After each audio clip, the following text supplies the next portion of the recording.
Olá, tudo bem? Está começando agora mais um da sua conta. No programa de hoje você vai saber por que a balança comercial brasileira teve o pior índice dos últimos 20 anos em janeiro. Vamos falar também sobre a dívida pública do Brasil e por que fomos classificados pelo FMI como um dos 5 países mais frágeis na economia global. No segundo bloco, a gente vai falar sobre os cuidados que o consumidor deve ter na hora de aproveitar as promoções em lojas e supermercados. O da sua conta de hoje está começando agora. A balança comercial brasileira registrou em janeiro um déficit de cerca de 4 bilhões de dólares, segundo informações do Ministério do Desenvolvimento, Indústria e Comércio Exterior. Esse é o pior resultado para um mês desde o início da série histórica em 1994. O déficit da balança comercial é um dos principais indicadores da economia do país e alvo de atenção dos investidores em relação ao Brasil. Quem conversa com a gente sobre esse assunto é o economista e professor da UFAL, Fábio Guedes. Olá, Fábio. Olá, tudo Maria, bem? tudo bem? Bom, essa notícia não é tão boa, né? Mas para quem está em casa poder entender melhor, o que significa quando a gente fala que tem aí um déficit na balança comercial? Bem, significa, Maria, que na verdade o Brasil está vendendo menos para outros países e comprando mais. E toda compra no exterior, ou toda venda no exterior, ela é feita principalmente na moeda chamada dólar.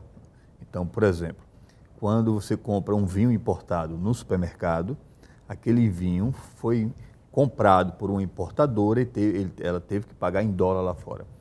Quando, por exemplo, uma usina vende açúcar no exterior, ela recebe, né, pelo pagamento em dólar, ela faz, por exemplo, deposita esses recursos num banco no exterior e o banco faz o câmbio para a moeda brasileira.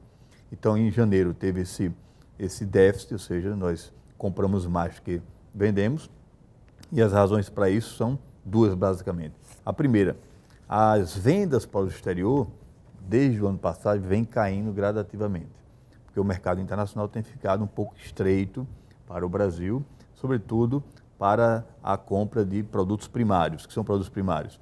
Né? Soja, açúcar, né? Aí você tem minério, ferro, né? Aço e por aí vai. E outra coisa importante é que o dólar está ficando mais caro. Então significa que você precisa comprar, ou seja, gastar mais em dólar para poder estar importando mercadorias. Né? E nesse sentido, como você tem exportado pouco, então tem entrado pouco dólar e o dólar ficando mais caro, né? Então acaba você prejudicando a balança comercial. Agora, a balança comercial é uma coisa que muda muito, né? Dependendo justamente dessa dinâmica da economia. Já houve situações que a gente teve um superávit. Isso depende muito de quê? É também da política econômica adotada pelo governo? Também, porque, por exemplo, né, se a política econômica do governo ela desincentiva o investimento no país, então você acaba digamos, diminuindo um pouco os elos da cadeia produtiva e algumas poucas empresas, elas têm capacidade de sustentação para poder exportar.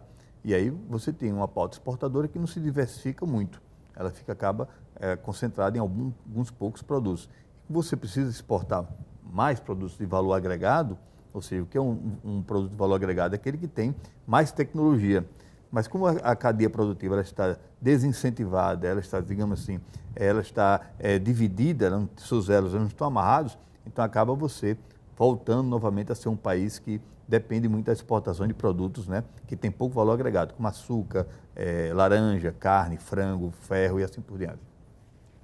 Nas contas do FMI, Fundo Monetário Internacional, o Brasil tem hoje a maior dívida pública entre os países tidos como mais vulneráveis às recentes turbulências das finanças globais.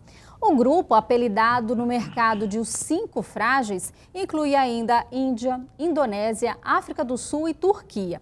Em comum, todos têm governos gastadores e déficit nas transações de bens e serviços com o resto do mundo. O número mais feio das contas brasileiras é o da dívida pública, equivalente nos critérios do FMI a 68% do produto interno bruto, o PIB. Fábio, se o Brasil tem essa dívida, né, isso pode piorar? O país fica mal visto aí pelo resto do mundo por ter justamente estar dentro desse grupo? Bem, Maria, na verdade os critérios para você ter uma dívida pública, segundo o FMI, é você ter uma dívida que ela não seja superior a 60% da sua a soma da sua riqueza, né, em determinado ano. Se o Brasil tem uma dívida de 68% do PIB, então eles já começam, né, digamos assim, a analisar que é uma situação um pouco delicada. Mas essa situação ela não é tão ruim quando comparada com outros países da Europa e, sobretudo, os Estados Unidos. Por exemplo, a dívida pública nos Estados Unidos é de 110% do seu PIB, ou seja, é 10% acima do seu PIB. A dívida pública, por exemplo, como a da Itália e do Japão, é superior em 20% e 15% do seu PIB. Então, são situações muito mais delicadas. O problema do Brasil é o seguinte, tem que verificar qual é a qualidade dessa dívida. Se é uma dívida de curto prazo, se a rolagem dessa dívida ela tem um custo financeiro muito alto. No Brasil, né, a rolagem dessa dívida tem um custo muito alto. Então, o governo, né, ele apresenta todas as suas despesas, tá? E, diante de suas receitas, ele faz o superávit primário, que é para pagar uma parte do custo financeiro dessa dívida. Como ele não consegue pagar todo, a outra parte ela vai para o estoque da dívida, e a dívida continua crescendo.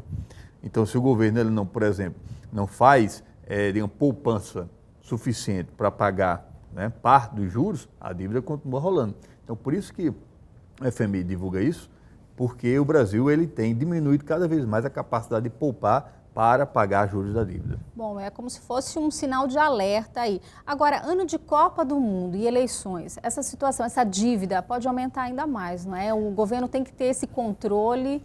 Certamente vai aumentar, não é? Porque ela já vem aumentando gradativamente. E se o governo, ele, por exemplo, se compromete com superávit primário menor de cada ano e gasta, né, mais, tá certo? Então ela tende a aumentar a dívida.